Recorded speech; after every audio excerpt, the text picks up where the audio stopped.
Hello students, मैं प्रदीप सिंह राठौर। आज आपके लिए मैं केमिस्ट्री में लेक्चर नंबर 8 लेकर आया हूँ मैं। और आज का अपना टॉपिक होगा सीएफटी थ्योरी। पिछले लेक्चर में वीबीटी थ्योरी की थी अपन ने, और उसके जैसा ही अब सीएफटी थ्योरी आया है, crystal field theory. Crystal field theory CFT, और हिंदी में नाम है क्रिस्टल फील्ड सिद्धांत। क्रिस्टल फील्ड सिद्धांत जो होता है, ये सिद्धांत कोऑर्डिनेशन कंपाउंड के अंदर, समकुल यौगिक के अंदर मेटल और लिगेंड के बीच का जो बॉन्डिंग है उसके बारे में बता रहा है। सीएफटी थ्योरी वीबीटी थ्योरी से थोड़ी अलग है। सीएफटी थ्योरी में मेटल लिगेंड के बीच के अंदर जो अट्रैक्शन होता है वो इलेक्ट्रोस्टैटिक फोर्स या स्थिर वैद्युत आकर्षण या आयनिक बंध पाया जाता है। सीएफटी थ्योरी कहते हैं कि जो मेटल होता है और लिगेंड होता है उनके बीच में आयनिक बॉन्ड होता है। आयनिक बॉन्ड, आयनिक बंध या इलेक्ट्रोस्टैटिक फोर्स बोलते हैं, स्थिर वैद्युतिक बल उसके बीच में पाया जाता है। क्योंकि ये थ्योरी मानती है कि जो मेटल्स होता है, मेटल आयन होता है, वो एज ए पॉजिटिव का काम करेगा, और लिगेंड जो है एक सराउंडिंग पॉज में होता है और उसे एक नेगेटिव स्पेयर माना है। एक सराउंडिंग पॉज में सिमेट्रिकली जो सराउंडेड होता है। अब देखिए, इस थ्योरी में सबसे पहले मैं बताऊंगा CFT was proposed by Bethe scientist. एक बेथे नाम का वैज्ञानिक था, उसने सबसे पहले सीएफटी थ्योरी के बारे में बताया था। और ये थ्योरी आप पहले आपने नहीं पढ़ी, सीएफटी थ्योरी 11th वगैरह में पहली बार आप पढ़ रहे हो, और ना ही आपने कभी नाम सुना है। According this theory, metal ion and ligand bonded by electrostatic force और आयनिक बॉन्ड। जो मैंने अभी आपको बताया कि इस थ्योरी के अंदर मेटल आयन और लिगेंड है, वो इलेक्ट्रोस्टैटिक फोर्स या आयनिक बॉन्ड से बॉन्डेड होता है। अगर हिंदी की बात करें, इस सिद्धांत के अनुसार धातु आयन और लिगेंड के मध्य स्थिर विद्युत आकर्षण या आयनिक बंध पाया जाता है। ये थ्योरी थोड़ा सा वीबीटी थ्योरी से अलग है। इसमें मेटल आयन जो है उसको पॉजिटिव स्पेयर माना है, और लिगेंड जो है उसको एक नेगेटिव स्पेयर माना है। और मेटल है सराउंडेड बाय लिगेंड्स, जो नेगेटिव लिगेंड से सराउंडेड होता है। इस थ्योरी का माना ये। अब इस थ्योरी में बता रखा है कि जैसे मेटल है, मेटल के अंदर जो डी ऑर्बिटल है, मेटल में डी ऑर्बिटल है, और जैसे ये मेटल है और जैसे कोई लिगेंड है और इसे बॉन्डेड होगा, तो होगा क्या कि मेटल की डी ऑर्बिटल जो है उसकी एनर्जी में एनर्जी इंक्रीज हो जाएगी। उनकी एनर्जी मतलब हाई एनर्जी वाले हो जाएंगे। जैसे ही लिगेंड इसके पास में आएगा तो डी ऑर्बिटल जो है उसका एनर्जी लेवल बढ़ जाता है, ऊर्जा का जो ऊर्जा है उसकी बढ़ जाती है। और ये एनर्जी बढ़ने से डी ऑर्बिटल में स्प्लिटिंग हो जाती है। स्प्लिटिंग का मतलब होता है विपाटन। Splitting of d orbital in presence of ligand. Ligand की प्रेजेंस में डी ऑर्बिटल की स्प्लिटिंग हो जाती है। स्प्लिटिंग का मतलब टूटना होता है। डी कक्षकों का विपाटन हो जाता है। जैसे ही लिगेंड जुड़ने के लिए आता है मेटल के पास में, तो पास में आने से एनर्जी अचानक क्या है कि इंक्रीज होगी, और इतनी एनर्जी बढ़ जाती है कि डी ऑर्बिटल स्प्लिटिंग हो जाता है, टूट जाता है। और एक डी ऑर्बिटल दो टाइप के ऑर्बिटल टूटता है, ईजी और T2G। दो तरह के ऑर्बिटल बता रखे हैं इसके अंदर। तो ये क्रिस्टल फील्ड में मेन जो बातें मैंने बताई, आगे इसके बारे में चलते हैं। तो कहने का मतलब है कि डी ऑर्बिटल का स्प्लिटिंग हो जाता है इसके अंदर। आप देखो आगे अपन इसको आगे बढ़ाते हैं। अब इस सीएफटी थ्योरी ऑक्टाहेड्रल और टेट्राहेड्रल दोनों के लिए क्या है, अलग अलग ये थ्योरी है। और सबसे ज़्यादा थ्योरी जो है सक्सेसफुल है ऑक्टाहेड्रल के लिए। तो सबसे पहले मैं ऑक्टाहेड्रल कॉम्प्लेक्स जो है, अष्टफलकीय जो संकुल है, उसके लिए सीएफटी थ्योरी में लगा रहा हूँ। तो मैं यहाँ पर ये लिख दूँ बात, CFT theory for octahedral complex, Hindi में अष्टफलकीय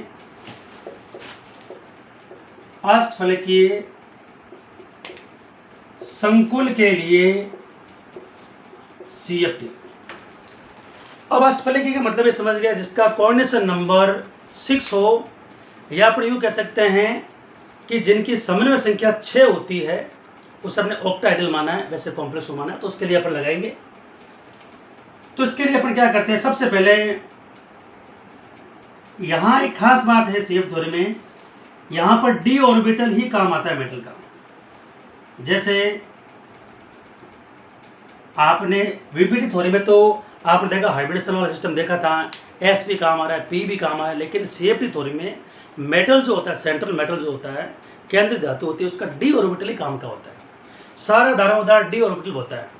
तो सबसे पहले कोई भी एग्जांपल है किसी कॉम्प्लेक्स का, तो मेटल आयन में d ऑर्बिटल में आप नंबर ऑफ इलेक्ट्रॉन जो है वो देखो, आप उस d ऑर्बिटल पूरी थ्योरी है, वो d जनरेट होती है, वो टूटती है इस प्रकार से। तो सबसे पहले मेटल का ये d ऑर्बिटल है, ये एनर्जी का ऑर्डर है, ये d ऑर्बिटल, और ये d ऑर्बिटल जो है, इनकी जो एनर्जी है सबकी सेम एनर्जी है, ऊर्जा सबकी समान है, 5 ऑर्बिटल है, पता है आपको, ये एनर्जी का लेवल है। और जैसे ही कोई लिगेंड है बॉन्ड बनाने के लिए मेटल के पास में आता है, तो मेटल के पास में आने पर क्या होगा, मैंने बताया कि d ऑर्बिटल का विपाटन होगा। विपाटन होना, स्प्लिटिंग होना, इसका मतलब होता है टूटना d ऑर्बिटल। अगर बात करें अष्टफलकीय के लिए, तो इस प्रकार से सबसे पहले तो एनर्जी थोड़ी इसकी पहले हाई हो जाएगी, लिगेंड की प्रेजेंस में इसकी एनर्जी पहले हाई हो जाएगी। सबसे पहले इसकी एनर्जी थोड़ी हाई होगी, और उसके बाद स्प्लिटिंग होगी। स्प्लिटिंग या कह सकते हैं विपाटन, मतलब ये टूटेगा। और ऑक्टाहेड्रल में टूटने का तरीका ये होता है, इस प्रकार से टूटेगा। इसको एक नाम दिया EG, इसको नाम दिया T2G। अब बच्चों EG जो होता है क्या होता है, EG बोलते हैं, इन अक्षरों को बोलते हैं, आपको 11th में पता होगा, dz²। ये EG है, और ये जो है अलोंग द एक्स होते हैं, अलोंग द एक्सिस, अक्षों पर होते हैं, ये अक्षों पर स्थित EG ऑर्बिटल। और T2G ऑर्बिटल, T2G कक्षक जो होते हैं वो होते हैं dxy, dyz और dzx, between the axes, between the access,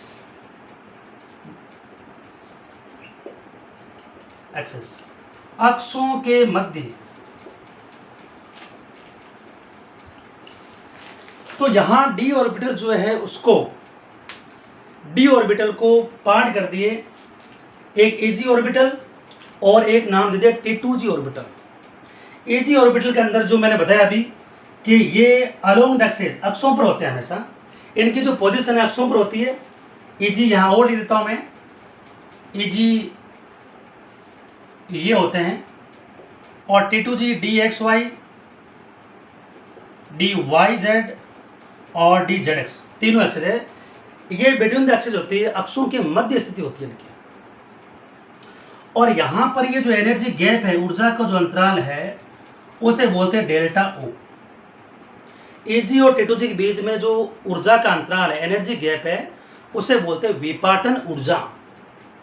इसका नाम है हिंदी में विपाटन ऊर्जा। विपाटन ऊर्जा, इंग्लिश में नाम है स्प्लिटिंग एनर्जी। स्प्लिटिंग एनर्जी, विपाटन ऊर्जा या स्प्लिटिंग एनर्जी, ये गैप है, उसका नाम है। O का मतलब यहाँ पर ऑक्टाहेड्रल होता है। O का मतलब क्या होता है, ऑक्टाहेड्रल। इसके अलावा इस गैप को ऐसे शो करते हैं कि भाई यहाँ पर एनर्जी गैप जो है, ऐसा लगता है कि 50-50% है, लेकिन 50-50% नहीं है। यहाँ एक सिस्टम क्या है कि ये तो होगा +6 dq, और इसको -4 dq माना है, और पूरा यहाँ से यहाँ के टेल मतलब ये 6 पार्ट है और ये 4 पार्ट है। ऊपर वाला जो पार्ट है ओरिजिन से काफ़ी ज़्यादा है और ये पार्ट कम है, 6 और 4। पॉजिटिव का मतलब इसकी एनर्जी जो है मेन जो ओरिजिनल है उससे एनर्जी जो है इसकी ज़्यादा है पॉजिटिव, और माइनस का मतलब इसकी एनर्जी है इससे कम है। और ये पूरा 10 dq होता है, पूरा क्या होता है 10 dq, डी कैपिटल होगा 10 dq पूरा होता है 10 dq होता है।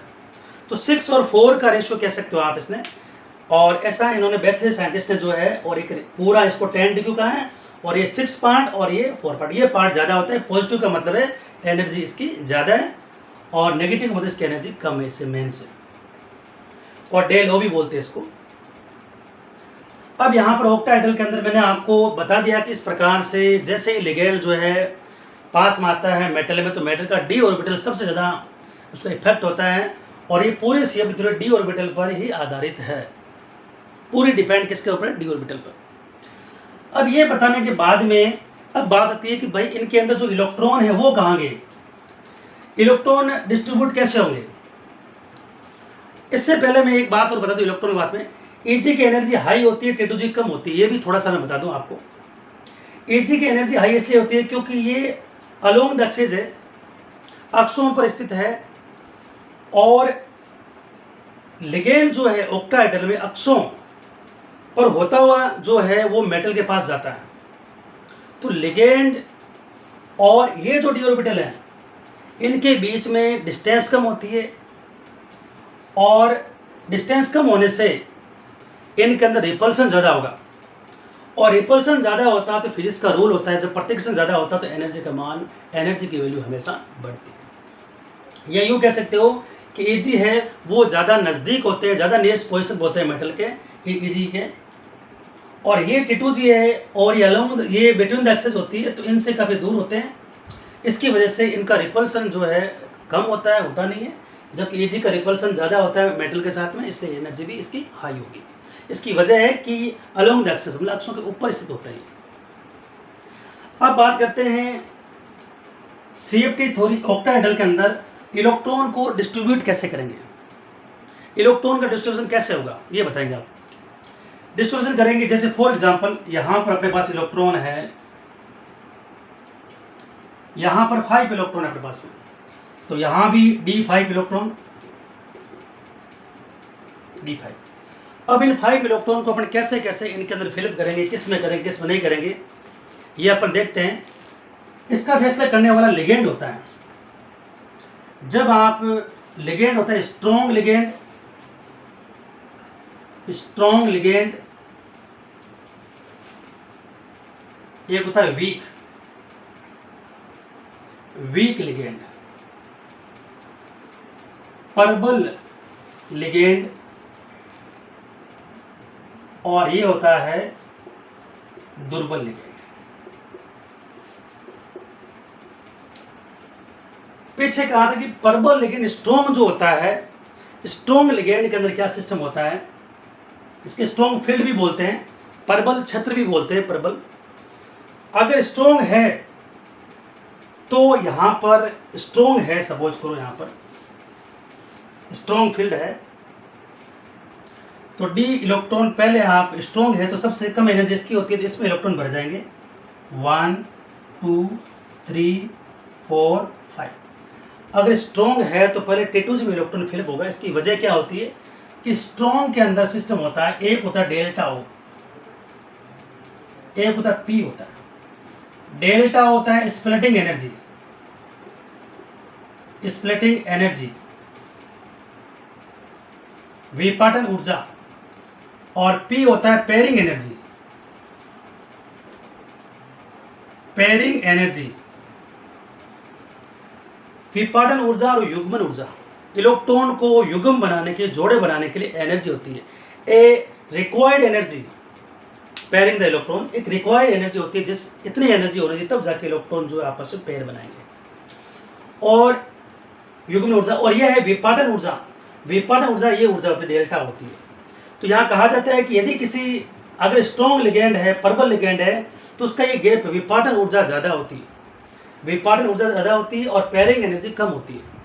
अगर ये एनर्जी ज़्यादा होगी तो ये गैप ज़्यादा होगा, गैप ज़्यादा होगा तो इलेक्ट्रॉन नीचे वाले कम एनर्जी वाले में बढ़ना पसंद करेंगे, इसमें फिलअप होंगे। और दूसरा पेयरिंग एनर्जी जो है उसकी जो वैल्यू है वो कम है तो इलेक्ट्रॉन पेयरिंग भी जल्दी कर पाएंगे स्ट्रॉन्ग फील्ड के अंदर। तो स्ट्रॉन्ग फील्ड में याद रखो पहले ये फिलअप होगा, पूरा सिंपल शॉर्ट बात है कि ये पहला फिलअप होगा।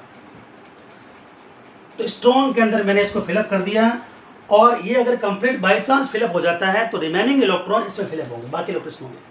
तो याद रखो इन शॉर्ट में परबल क्षेत्र के अंदर पहले T2G को भरो, आप कंप्लीट करो और उसके बाद EG को। अगर क्षेत्र परबल है तो मैंने भर दिया परबल के अंदर। इलेक्ट्रॉनिक कॉन्फ़िगरेशन क्या होगा? इलेक्ट्रॉनिक कॉन्फ़िगरेशन, इलेक्ट्रॉन विन्यास, इलेक्ट्रॉनिक विन्यास क्या होगा इसका, स्पेशली कॉम्प्लेक्स का इलेक्ट्रॉनिक विन्यास या कॉन्फ़िगरेशन लिखते हैं तो हमेशा पहले कम एनर्जी वाला, जिसकी एनर्जी कम होती है, लो एनर्जी, उसको लिखते हैं। तो T2G लिख दिया मैंने ऐसे, देखो। और T2G लिखने के बाद बच्चों इसके अंदर नंबर ऑफ इलेक्ट्रॉन कितने हैं? 5 है, तो 5 मैंने पावर कर दी। फिर मैं लिखूंगा EG को, नंबर ऑफ इलेक्ट्रॉन 0, तो 0 कर दूंगा। ये मैंने स्ट्रॉन्ग फील्ड का बताया, मैंने परबल क्षेत्र का बताया। स्ट्रॉन्ग फील्ड है तो पहले आप T2G को फिलअप करोगे, मतलब मैक्सिमम जो है वो पेयरिंग होगी, उसमें पेयरिंग, VBT में पेयरिंग होती है, इसमें मैक्सिमम जो है वो पेयरिंग होती है इसके अंदर। अच्छा, मैग्नेटिक नेचर, मैग्नेटिक नेचर बच्चों, चुंबकीय व्यवहार। मैग्नेटिक नेचर देखो कि यदि सारे के सारे इलेक्ट्रॉन कपल्ड है, युग्मित है, तो डाई मैग्नेटिक। अगर कोई एक भी इलेक्ट्रॉन अनपेयर्ड है तो क्या होगा? Para magnetic. वही सिस्टम है MOT वाला ही। तो यहाँ पर इलेक्ट्रॉन अनपेयर्ड है, इसका मतलब ये पैरा मैग्नेटिक है, अनुचुंबकीय, पैरा मैग्नेटिक या ये अनुचुंबकीय व्यवहार है। इस थ्योरी में एक बात और भी आती है, एक मैग्नेटिक मोमेंट आता है, चुंबकीय आघूर्ण निकालना होता है। मैग्नेटिक मोमेंट भी निकाल सकते हो। यहां देखो, चुंबकीय आघूर्ण, चुंबकीय आघूर्ण या चुंबकीय आघूर्ण मीन्स बोलते हैं मैग्नेटिक मोमेंट। इसे म्यू से शो करते हैं। फॉर्मूला होता है √n+2। n होता है number of unpaired electron, unpaired electron, अयुग्मित इलेक्ट्रॉन की संख्या। n होता है नंबर ऑफ अनपेयर्ड इलेक्ट्रॉन। तो यहां नंबर ऑफ अनपेयर्ड इलेक्ट्रॉन 1 है, देखो। तो यहां n की वैल्यू हो जाएगी 1, क्योंकि n का मतलब है नंबर ऑफ अनपेयर्ड इलेक्ट्रॉन, अयुग्मित इलेक्ट्रॉन की संख्या। तो वो है 1, अकेला इलेक्ट्रॉन 1 है, वैल्यू रखी 1 की। तो यहाँ 1+2 इक्वल टू √3 आ गया, जिसको 1.72 BM मैग्नेटिक मोमेंटम की यूनिट है BM, bore magneton. B for bore और M का मतलब होता है मैग्नेटॉन, बोर मैग्नेटॉन इसकी यूनिट है। तो स्ट्रॉन्ग परबल लिगेंड के अंदर मैंने बताया कि डेल्टा विपाटन ऊर्जा जो होती है युग्मन ऊर्जा से ज़्यादा होती है। विपाटन ऊर्जा होती है EG और T2G बीच में जो गैप होता है उसे बोलते हैं विपाटन ऊर्जा। पेयरिंग एनर्जी, पेयरिंग एनर्जी होती है a required energy to pairing the electron. मतलब पेयरिंग एनर्जी का मतलब है इलेक्ट्रॉन की युग्मन होने के लिए आवश्यक ऊर्जा। तो यदि विपाटन ऊर्जा ज़्यादा हुई, गैप ज़्यादा हुआ, तो इलेक्ट्रॉन सब नीचे भरेंगे, स्ट्रॉन्ग में हमेशा नीचे भरेंगे। स्ट्रॉन्ग में एक बात और होती है, देखो, एक होता है लो स्पिन और एक होता है हाई स्पिन। अगर किसी भी कॉम्प्लेक्स में number of unpaired electron maximum है, अयुग्मित इलेक्ट्रॉन ज़्यादा है, तो स्पिन ज़्यादा होगा हमेशा। और स्पिन ज़्यादा होगा जिसको बोलते हैं हाई स्पिन, उसे क्या बोलते हैं? High spin. और यदि किसी में इलेक्ट्रॉन कपल्ड है, युग्मित अवस्था में है, तो उसमें स्पिन कम होगा, उसे बोलते हैं लो स्पिन। तो इसके अंदर आप देख सकते हो, अगर बात करें तो स्ट्रॉन्ग फील्ड में कपलिंग ज़्यादा होती है, वीक के कंपैरिजन में कपलिंग ज़्यादा होती है, तो स्पिन जो होता है इसके अंदर लो स्पिन होता है। तो लो स्पिन या हिंदी बोलते हैं निम्न चक्रण, निम्न चक्रण, क्योंकि अकेला इलेक्ट्रॉन जो है वो चक्कर ज़्यादा निकालता है। इलेक्ट्रॉन कपल्ड है तो दोनों इलेक्ट्रॉन एक दूसरे को चक्कर निकालने में मदद नहीं करते हैं, दोनों इलेक्ट्रॉन अपोजिट होने की वजह से। तो स्ट्रॉन्ग लिगेंड प्रबल क्षेत्र में डेल्टा ओ ज़्यादा पी से होता है, स्प्रेडिंग एनर्जी या पेयरिंग एनर्जी, लो स्पिन होता है, इलेक्ट्रॉन पहले इसमें फिलअप होंगे। अब बात करते हैं वीक की। और वीक में क्या होगा, वीक के लिए पूरा सेटअप दोबारा खड़ा करता हूं मैं। इस वीक के लिए ये चेंज करना पड़ेगा मुझे, वीक के लिए मुझे ये चेंज करना पड़ेगा, देखते हैं। और वीक के लिए मुझे ये चेंज करना पड़ेगा, बाकी मुझे काम आ जाएगा। अगर फील्ड वीक हो, वीक फील्ड या दुर्बल क्षेत्र उसे बोलते हैं जब जो लिगेंड है, पिछले मैं बताया लिगेंड कौन कौन से, वीक लिगेंड कौन कौन से मैंने बताया, स्ट्रॉन्ग का मैंने बताया था। तो अगर वीक लिगेंड हो, और फिर मैं लिस्ट दे दूंगा वीक कौन से है और स्ट्रॉन्ग कौन से। एक इलेक्ट्रोकेमिकल सीरीज आती है, उसमें स्ट्रॉन्ग और वीक लिगेंड का एक अरेंजमेंट होता है जो मैं नोट्स में भेजूंगा आपके। वीक में इलेक्ट्रॉन कैसे फिलअप होंगे, 1 by 1 electron, like Hund rule, 1 1 1 1 और 1। यदि 5 इलेक्ट्रॉन है, D5 है, तो वीक फील्ड में दुर्बल क्षेत्र में एक एक इलेक्ट्रॉन, 1 2 3 4 5 6 7 8 9 10, लेकिन यहाँ 5 ही है तो 5 एक एक करके बढ़ना आपको, एक एक बढ़ने के बाद वापस यहाँ आना है ऐसे। तो वीक में बड़ा आसान इलेक्ट्रॉन फिलअप करना। तो स्ट्रॉन्ग के अंदर तो इसमें पहले फिलअप करने पड़ेंगे, नंबर ऑफ कपलिंग इलेक्ट्रॉन ज़्यादा होंगे, युग्मित इलेक्ट्रॉन ज़्यादा होंगे, जबकि वीक में 1 by 1 इलेक्ट्रॉन को फिलअप करना, एक एक इलेक्ट्रॉन बढ़ना है, नीचे से बढ़ना शुरू करना है, क्योंकि इसकी एनर्जी कम होती है। जिस कक्षक की एनर्जी कम है उससे इलेक्ट्रॉन बढ़ना पहले शुरू करते हैं। अब देखिए इलेक्ट्रॉन फिलअप हो गया, इलेक्ट्रॉन कॉन्फिगरेशन क्या हो जाएगा, T2G में इलेक्ट्रॉन कितने हैं, 1 2 3, EG में कितने हैं बच्चों, 2। और मैग्नेटिक नेचर इसका भी मैग्नेटिक पैरामैग्नेटिक है, इससे ज़्यादा पैरामैग्नेटिक है, अनुचुंबकीय, दोनों में अनुचुंबकीय, क्योंकि इसमें नंबर ऑफ अनपेड इलेक्ट्रॉन बहुत ज़्यादा है, उसकी तुलना में ये ज़्यादा अनुचुंबकीय है, ज़्यादा पैरामैग्नेटिक है। n की वैल्यू कितनी है, n की value number of unpaired electron, अयुग्मित इलेक्ट्रॉन की संख्या कितनी है, 5 है। n की वैल्यू 5, तो ये हो गया 5 5 + 2, और ये कितना हो गया 35। 35 का मतलब कितना होता है, और 35 का मतलब 5.87 BM बोर मिलेगा। इससे डेल्टा इसे जस्ट अपोजिट हो जाएगा। इसमें पेयरिंग एनर्जी कम थी, इसमें पेयरिंग एनर्जी ज़्यादा होती है, और हाई स्पिन उच्च चक्रण, हाई स्पिन उच्च चक्रण होता है इसके अंदर, क्योंकि इसमें नंबर ऑफ अनपेड इलेक्ट्रॉन ज़्यादा होते हैं। ये जो CFT थ्योरी कंप्लीट नहीं हुई है अभी तक, अगले लेक्चर में मेरी CFT थ्योरी कंप्लीट करूंगा, और ये ऑक्टाहेड्रल की मैंने CFT थ्योरी बताने की कोशिश की है, और नेक्स्ट के अंदर मैं आगे टेट्राहेड्रल के बारे में बताऊंगा। जय हिंद।